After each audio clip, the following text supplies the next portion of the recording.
আসসালামু আলাইকুম। শুরু করছি জনপদের খবর। সঙ্গে আছি আমি সামির হোসেন।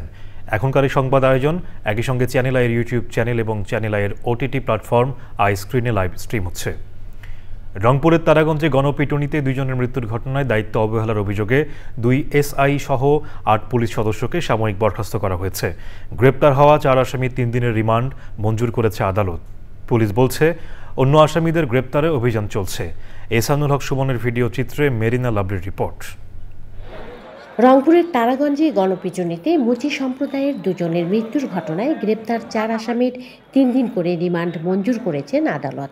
বৃহস্পতিবার তারাগঞ্জ থানা পুলিশ আসামিদের 5 দিনের রিমান্ড আবেদন করলে তারাগঞ্জ কগনিজেন্স আদালতের বিচারক কৃষ্ণকমল রায় 3 দিনের রিমান্ড মঞ্জুর করেন। বিজ্ঞ আদালত তারাগঞ্জ থানার কগনিজেন্স ম্যাজিস্ট্রেট জনাব কৃষ্ণকমল রায় ওনার আদালতে এটা রিমান্ড শুনানি হয়। রিমান্ড শুনানি আনতে বিজ্ঞ আদালত এই 4 জন আসামির 3 দিন করে রিমান্ড মঞ্জুর করে। দায়িত্বে অবহেলার ঘটনায় বুধবার রাতে তারাগঞ্জ থানার 2 এসআই সহ 8 পুলিশ সদস্যকে সাময়িক বরখাস্ত করেছে জেলা পুলিশ। বা একটা মব কালচার করে দেশের আইনশৃঙ্খলা পরিস্থিতির অবনতি বা আমাদেরকে পুলিশকে তথা এলাকার জনগণকে একটা অস্বস্তিকর পরিস্থিতির মধ্যে রেখেছে, তাদেরকে শনাক্ত করে আমাদের ধরার জন্য অভিযান অব্যাহত আছে। গত 9 আগস্ট রাত 9:30টায় তারাগঞ্জের কুরসা ইউনিয়নের ঘনিরামপুর ডাঙ্গাপাড়া গ্রামের বাসিন্দা রূপলাল ও তার ভাগ্নি জামাই প্রদীপ লালকে সয়ার ইউনিয়নের বুড়িরহাটে ভ্যান আটকিয়ে কিছু যুবক তাদের চোর বলে আখ্যা দেয়। পরে বুড়িরহাট উচ্চ বিদ্যালয় মাঠে তাদের গণপিটুনি দিলে ঘটনাস্থলে রূপলাল এবং রংপুর মেডিকেল কলেজ হাসপাতালে প্রদীপ লাল চিকিৎসাধীন অবস্থায় মারা যান। এ ঘটনায় রূপলালের স্ত্রী ভারতী রানী বাদী হয়ে 500 থেকে 700 জন অজ্ঞাতকে আসামি করে হত্যা মামলা দায়ের করেছেন। রংপুর থেকে মেরিনা লাভলি, চ্যানেল আই। সিলেটে সাদা পাথর আগের অবস্থানে ফিরিয়ে নেওয়ার সিদ্ধান্ত বাস্তবায়নে বুধবার রাতেই লুট হওয়া পাথর উদ্ধারে অভিযান শুরু করেছে জেলা ও বিভাগীয় প্রশাসন। আশপাশের এলাকা থেকে উদ্ধার করা এসব সাদা পাথর ফিরিয়ে রাখা হচ্ছে মূল স্থানে। এর আগে বুধবার সন্ধ্যায় সিলেট সার্কিট হাউসে জেলা ও বিভাগীয় প্রশাসনের সমন্বয় সভায় পাথর লুটপাট ঠেকানো এবং লুট হওয়া সাদা পাথর পুনঃস্থাপনে 5 দফা সিদ্ধান্ত নেওয়া হয়।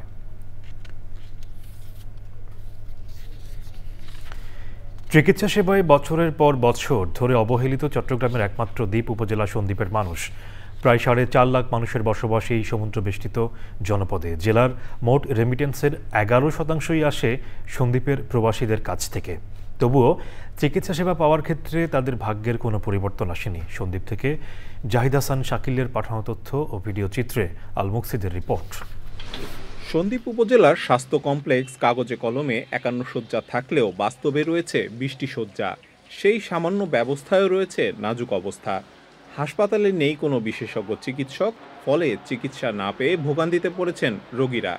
এখানে সিজারের কোনো কিছু নাই, সিজারের ব্যবস্থা হলে ভালো হয়। আগে তো মনে করেন ডাক্তার ছিল, এখন তো ডাক্তার আগের মতন আর আসে না। ওদের চিকিৎসার জন্য এখানে কিছু হয় না, সিধায় নিয়ে যান, বন্য দিকে নিয়ে যান, এইভাবে আছে আর কি। রাতে বা সাগর উত্তাল হলে সন্দ্বীপ যেন হয়ে ওঠে অন্ধকার নগরী। চট্টগ্রামের সঙ্গে সব যোগাযোগ বিচ্ছিন্ন হয়ে যায়। শুধু অবকাঠামো নয়, পর্যাপ্ত জনবল, আধুনিক যন্ত্রপাতি এবং 24 ঘন্টা জরুরি নৌযোগাযোগ ব্যবস্থা কতটা জরুরি তা জানালেন সন্দ্বীপ উপজেলা স্বাস্থ্য কমপ্লেক্সের প্রধান চিকিৎসক।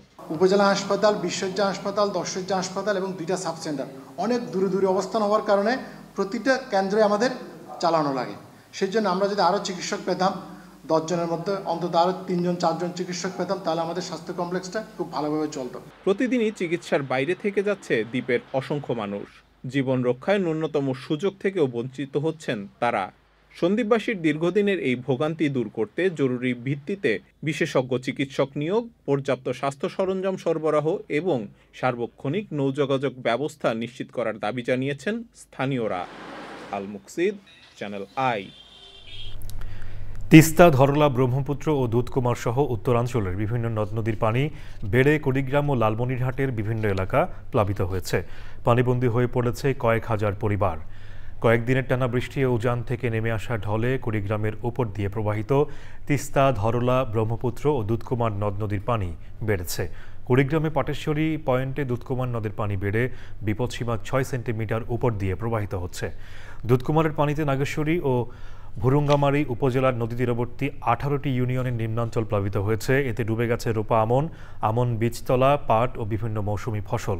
লালমনিরহাটে তিস্তা ব্যারেজের ডালিয়া পয়েন্টে নদীর পানি বেড়ে বিপদসীমার 11 সেন্টিমিটার উপর দিয়ে প্রবাহিত হচ্ছে।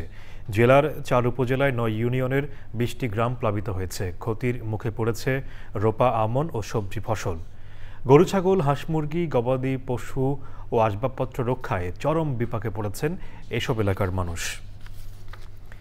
ডিপিপি অনুযায়ী শাহজাদপুরে স্থায়ী ক্যাম্পাসের দাবিতে সিরাজগঞ্জের যমুনা সেতুর পশ্চিম পাড়ে সড়ক অবরোধ করে বিক্ষোভ করেছেন রবীন্দ্র বিশ্ববিদ্যালয়ের শিক্ষার্থীরা। সকাল 11:30টায় শিক্ষার্থীরা সেতু ব্লকেট কর্মসূচি শুরু করেন। এতে যমুনা সেতু হয়ে সব ধরনের যানবাহন চলাচল বন্ধ হয়ে যায়। দুই পাশে সৃষ্টি হয় দীর্ঘ যানজটের। ব্লকেট কর্মসূচি থেকে ক্যাম্পাসে নির্মাণ নিয়ে ষড়যন্ত্র করছে তাদের বিরুদ্ধে হুঁশিয়ারি দেওয়া হয়। 2017 সালে রবীন্দ্র বিশ্ববিদ্যালয় প্রতিষ্ঠা হলেও এখন পর্যন্ত বিশ্ববিদ্যালয়ের স্থায়ী ক্যাম্পাস নির্মাণে অর্থ বরাদ্দ পাওয়া যায়নি। শিক্ষার্থীদের আন্দোলনের সঙ্গে সংহতি প্রকাশ করেছে সচেতন নাগরিক ফোরাম এবং শিক্ষাবিদ প্রফেসর নাসিম উদ্দিন মালিথা পরিষদ। 17ই আগস্ট একনিকে ডিপিপি পাশ হওয়ার আলটিমেটাম দিয়ে বেলা 1:15টার দিকে অবরোধ প্রত্যাহার করে নেন শিক্ষার্থীরা। এবারে প্রতিনিধিদের পাঠানো তথ্য ও ভিডিও চিত্রে সারা দেশের বিভিন্ন খবর নিয়ে সাদিয়া মোরের রিপোর্ট। ভূমি নিয়ে দুর্নীতি ও ভোগান্তি এবং বিরোধ কমাতে ফেনীতে অটোমেটিক ভূমি সেবা কার্যক্রম চালু হয়েছে। উদ্বোধন করেছেন ভূমি ও খাদ্য উপদেষ্টা আলী ইমাম মজুমদার। ভোলা সদর উপজেলার তেঁতুলিয়া নদী থেকে প্রভাবশালীদের অবৈধভাবে বালু উত্তোলনের প্রতিবাদে মানববন্ধন ও স্মারকলিপি দিয়েছে এলাকাবাসী। কিশোরগঞ্জের পাকুন্দিয়ার খন্দকার শামসুল আলম ফাউন্ডেশনের উদ্যোগে বিএনপির 31 দফার উপরে মেধাবৃত্তি পরীক্ষায় অংশ নেবে প্রায় 10,000 শিক্ষার্থী।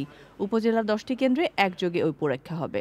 সংবাদ সম্মেলনে এ তথ্য জানান ফাউন্ডেশনের চেয়ারম্যান যুবদল নেতা খন্দকার আল আশরাফ মামুন। মেহেরপুরে ধূমপান ও তামাকজাত দ্রব্য ব্যবহার ও নিয়ন্ত্রণ টাস্ক ফোর্স কমিটির সভা হয়েছে। সভাপতিত্ব করেন জেলা প্রশাসক সিফাত মেহনাজ। গাজীপুরের সাংবাদিক তুহিন সহ দেশজুড়ে সাংবাদিক নির্যাতন ও হত্যার প্রতিবাদে এবং দোষীদের দ্রুত বিচার দাবিতে নেত্রকোনায় মানববন্ধন করেছেন সাংবাদিকরা। লায়ন্স ক্লাব অফ চিটাগং ফটিকছড়ির উদ্যোগে সেবা বর্ষের গভর্নর টিম ও ক্লাবের প্রাক্তন প্রেসিডেন্ট এবং নতুন সদস্যদের সংবর্ধনা ও দায়িত্ব হস্তান্তর হয়েছে। প্রধান অতিথি ছিলেন লায়ন্স চট্টগ্রাম জেলা গভর্নর মোসলে উদ্দিন আহমেদ। নীলফামারী সৈয়দপুরে বৃদ্ধ আফাস উদ্দিনকে স্বাবলম্বী করতে যাবতীয় মালামাল সহ একটি দোকান ঘর নির্মাণ করে উপহার দিয়েছে হৃদয় সৈয়দপুর নামে একটি স্বেচ্ছাসেবী সংগঠন। রাজশাহীতে তানজিমুল উম্মাহ ফাউন্ডেশন পরিচালিত তানজিমুল উম্মাহ হিফজ মাদ্রাসার বিভিন্ন শাখার বার্ষিক পুরস্কার বিতরণ করা হয়েছে। প্রধান অতিথি ছিলেন রাজশাহী বিশ্ববিদ্যালয়ের উপাচার্য doctor Mainuddin. Sadia more, channel I. দর্শক, জনপদের খবর আজকের মতো এই পর্যন্তই। একটু পর কৃষি সংবাদ দেখার আমন্ত্রণ জানিয়ে শেষ করছি। ধন্যবাদ সবাইকে।